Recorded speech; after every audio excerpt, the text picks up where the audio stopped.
Good morning, all of you. I hope you all are doing well and are happy and healthy. जैसा कि हमने अपने last week के जो contents थे उसमें हमने एग्रीकल्चर ज्योग्राफी की डेफिनेशंस का अध्ययन किया था, कृषि भूगोल की परिभाषाएं। और आज हम स्टार्ट कर रहे हैं कृषि भूगोल का विकास या डेवलपमेंट ऑफ एग्रीकल्चर। कृषि मानव की प्राचीनतम आर्थिक गतिविधियों में से एक रही है। अपनी उदरपूर्ति के लिए मानव पहले आखेटक रहा और उसने जंगलों से, वनों से फल और अन्य खाद्य वस्तुएं एकत्रित करके अपनी उदरपूर्ति की। और फिर जब थोड़ा सा उसका सांस्कृतिक विकास हुआ और वह स्थानीय रूप से, सामाजिक रूप से साथ रहने लगा, तब उसने कृषि कार्य प्रारंभ किया। कृषि कार्य और पशुपालन साथ साथ वह करता रहा और जैसे जैसे मानव का सांस्कृतिक विकास होता चला गया, कृषि का भी उन्नत स्वरूप हम देखते चले गए। भारत सहित विश्व की प्राचीन सभ्यताओं के केंद्रों में कृषि कार्य प्रागैतिहासिक काल से होता रहा है। इसका उल्लेख भारत के विभिन्न पौराणिक और ऐतिहासिक ग्रंथों में मिलता है। भारतीय मनीषियों ने तो अपने विभिन्न ग्रंथों में और मैन्युस्क्रिप्ट्स में भारत और भारतीय उपमहाद्वीप की कृषि और कृषि प्रक्रियाओं का विवरण किया ही है। इसके अलावा ग्रीक और रोमन लेखकों स्ट्रैबो, सीजर, प्लिनी और चाइनीज़ जो लेखक थे, उनके लेखक और उनकी किताबों में भी हमें प्राचीन कृषि का उल्लेख मिलता है। 18वीं शताब्दी के उत्तरार्ध में, मतलब 1750 के बाद कृषि भूगोल का विधिवत अध्ययन प्रारंभ हुआ। इंग्लैंड के अर्थयांग और जर्मनी के सीवन्स ने, ये दोनों स्थलाकृति विशेषज्ञ थे, इन दोनों ने कृषि भूगोल के विधिवत अध्ययन को प्रारंभ किया और इन दोनों को कृषि भूगोल के विधिवत अध्ययन का श्रेय जाता है। 19वीं शताब्दी में प्रादेशिक उपागम के अंतर्गत कृषि की जटिलताओं का क्षेत्रीय वर्णन किया गया। हम्बोल्ट ने अपनी पुस्तक में और वॉन थ्यूनन ने अपने अवस्थिति सिद्धांत के द्वारा कृषि भूगोल के अध्ययन में महत्वपूर्ण योगदान दिया। फ्रेडरिक और हैटनर ने कृषि भूगोल के लक्ष्य और विषय वस्तु की अपने हिसाब से विवेचनाएं की हैं। क्रिज़मोविस्की ने कृषि भूगोल का वैज्ञानिक अध्ययन प्रस्तुत किया है और बेवल ने कृषि समस्याओं का अध्ययन प्रस्तुत किया। कृषि भूगोल के ये जो विभिन्न अध्ययन थे, फ्रेडरिक, हैटनर, क्रिज़मोविस्की, बेबल आदि के, ये इनिशियली कृषि भूगोल की, क्योंकि कोई स्पेसिफिक बुक नहीं थी, इसलिए आर्थिक भूगोल के जो पत्रिकाएं थी, इकोनॉमिक ज्योग्राफी की जो पत्रिकाएं थी, क्योंकि उस समय एग्रीकल्चर एक इकोनॉमिक एक्टिविटी था, तो उसमें प्रकाशित होते रहे।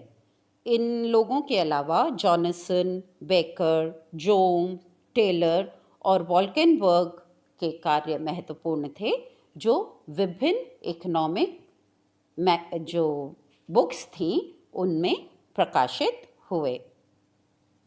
20वीं सदी में कृषि भूगोल का वास्तविक विकास हुआ। 1926 में बेकर ने उत्तरी अमेरिका के कृषि प्रदेशों का निर्धारण किया और ये जो वॉन थ्यूनन का अवस्थिति सिद्धांत, वॉल्केनबर्ग, जॉनसन और बेकर, इन सब के जो अध्ययन थे, इनमें कृषि प्रदेशों के विस्तृत विवरणात्मक विश्लेषण पाए गए और उन कारकों की विवेचना की गई है जो कृषि को प्रभावित करते हैं।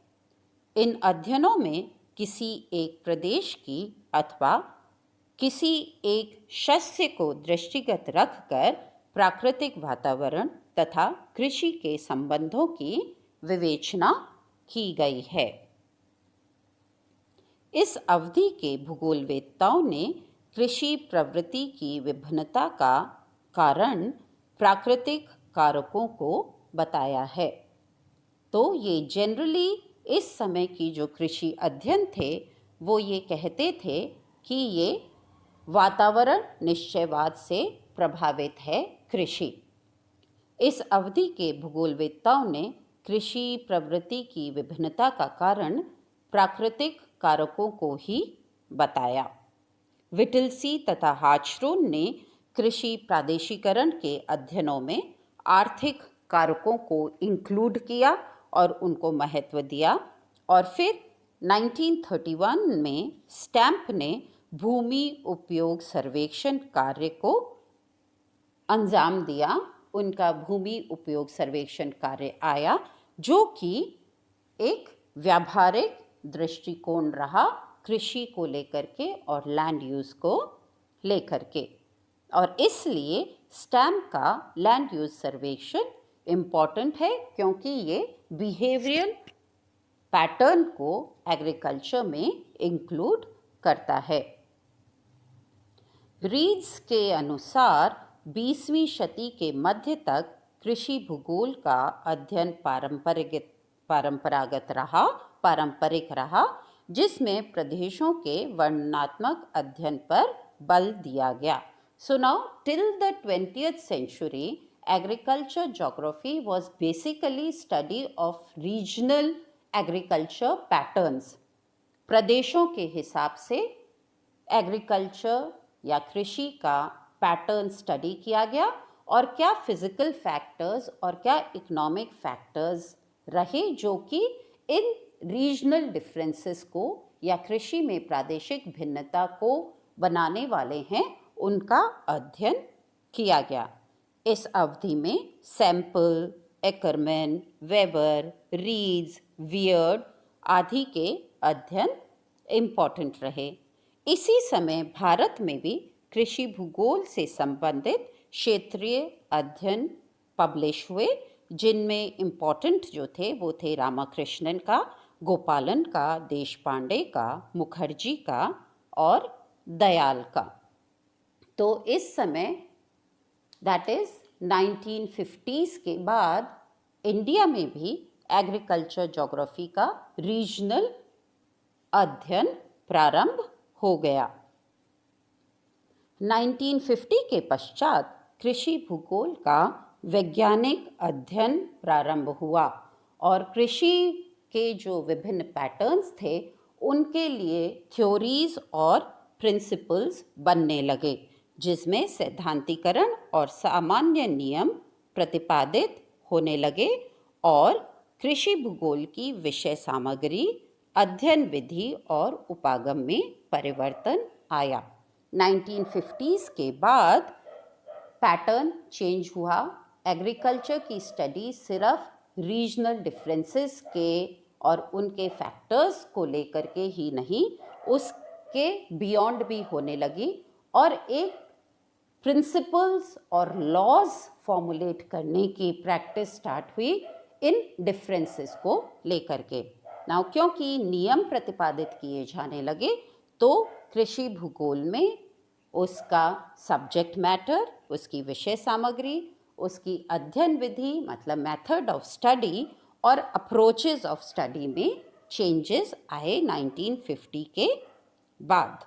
1950-60 की अवधि में सामान्य विषय वस्तु अध्ययन की तरफ ध्यान आकृष्ट हुआ, मतलब इंस्टेड ऑफ रीजन हम शस्यों के अनुसार कृषि का अध्ययन करने लगे कि किस क्षेत्र में क्या शस्य ज़्यादा इम्पॉर्टेंट है। इसी समय जैसे राइस बोल्स, वीट बोल्स, कहाँ पे राइस का प्रोडक्शन हो रहा है, कहाँ पे वीट का प्रोडक्शन हो रहा है, कहाँ पे टी का प्रोडक्शन हो रहा है, ऑल ओवर द वर्ल्ड हम शस्यों के अनुसार विश्व कृषि का अध्ययन प्रारंभ हुआ 1960s के बाद। 1960 और 70 की अवधि में सांख्यिकी उपागम का भी कृषि भूगोल में यूज होने लगा।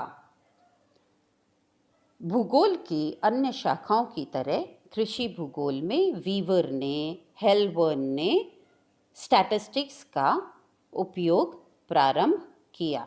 इस अवधि के जो मेजर ज्योग्राफर्स और एग्रीकल्चर साइंटिस्ट थे, उन्होंने एग्रीकल्चर का ऐतिहासिक परिप्रेक्ष्य में एक क्रिटिसिज्म या क्रिटिकल अप्रेजल प्रस्तुत किए कि पुराने टाइम में कृषि कैसी थी और ओवर द टाइम जो आज की कृषि है, इनके जो कंपैरिजन जो स्टडीज़ थी, क्रिटिकल स्टडीज़ थी, वो इस समय 1970s और 1960s में आई। और ब्लांट का अनुक्षेत्रीय प्रतिदर्शी अध्ययन इस अवधि में एक नया अप्रोच था। मैकार्टी ने, बुकानन ने, रीड्स ने कृषि भूगोल के ऐतिहासिक विकास का समालोचनात्मक विवेचन प्रस्तुत किया। 1960 के दशक के पश्चात कृषि भूगोल के विषय वस्तु का वास्तविक विकास प्रारंभ हुआ। विश्व के अनेक भागों में इस अवधि में भौगोलिक तथा आर्थिक कारकों को शस्यों के क्षेत्रीय वितरण एवं विभिन्नताओं के संदर्भ में विश्लेषित किया गया तथा कृषि उत्पादन और खाद्य पूर्ति तथा कृषि आयोजना के संदर्भ में अध्ययन प्रतिपादित हुए। मतलब इस समय अभी तक जो रीजनल स्टडीज़ हो रही थी, उसकी जगह अब क्रॉप पैटर्न के कॉन्टेक्स्ट में स्टडीज़ होने लगी कि शस्यों का कैसे क्षेत्रीय वितरण हो रहा है, शस्य के लिए क्या भौगोलिक दशाएं और क्या आर्थिक दशाएं हैं, जिसकी वजह से उस शस्य का वहाँ पर उत्पादन हो रहा है। और सेम शस्य अलग अलग क्षेत्रों में अलग अलग तरीके से प्रोड्यूस किया जा रहा है। जैसे wheat production in USA was different from wheat production in south east Asia. इसी समय ये डिफरेंसेस का तो विश्लेषण होने ही लगा, पर क्योंकि पॉपुलेशन ग्रोथ हो रही थी और हमें पॉपुलेशन ग्रोथ के साथ साथ इकोनॉमिक स्टैंडर्ड्स को मेंटेन करना था, तो कृषि उत्पादन को फूड डिमांड के कॉन्टेक्स्ट में और किस तरीके से हम एग्रीकल्चर प्लान करें जिससे कि फूड डिमांड्स के साथ साथ जो एग्रीकल्चर की इकोनॉमिक सेक्टर में डिमांड्स हैं उनको फुलफिल कर सकें, उसके लिए एग्रीकल्चर प्लानिंग की स्टडी आरंभ हुई 1960 के पश्चात। कुंजे और बर्टन के सैद्धांतिक उपागम संबंधी अध्ययनों से कृषि भूगोल की अवधारणा में परिवर्तन हुआ, क्योंकि कुंजे और बर्टन ने एग्रीकल्चर ज्योग्राफी के जनरल प्रिंसिपल्स या प्रिंसिपल वाली अप्रोच को एग्रीकल्चर ज्योग्राफी की स्टडी में इंक्लूड किया। हार्वे ने कृषि भूमि उपयोग संबंधी मॉडल प्रस्तुत किया और इसमें मानवीय पक्षों को समाहित करने का प्रयास किया। मतलब बिहेवियरल ज्योग्राफी को लैंड यूज के पैटर्न्स में ऐड किया गया। बर्च ने स्थानीयकरण तथा कोस्टोविकी ने कृषि प्राकारिकी के अध्ययन के साथ साथ कृषि नियोजन संबंधी अध्ययन किए। नाउ इस समय एग्रीकल्चर प्लानिंग को भी कृषि भूगोल के अंतर्गत ऐड किया जाने लगा।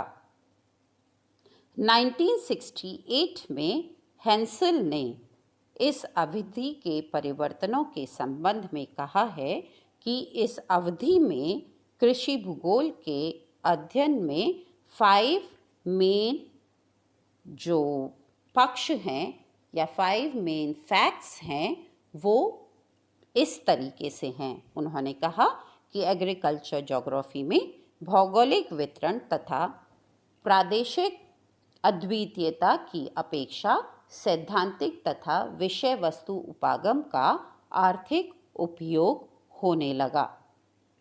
मतलब प्रिंसिपलाइजेशन हुआ और हम कमोडिटीज़ का अध्ययन करने लगे, क्रॉप्स का अध्ययन करने लगे इंस्टेड ऑफ रीजन्स का। तथ्यों की व्याख्या में निश्चयवादी दृष्टिकोण से हटकर संभववादी तथा व्यवहारिक दृष्टिकोण की ओर हम मुड़े। 1950s से पहले के जो अध्ययन हैं वो रीजनल स्टडी करते हैं और वो निश्चयवाद से प्रभावित थे कि इस जगह पे ये जोग्राफिकल कंडीशंस हैं इसलिए ये क्रॉप होगा।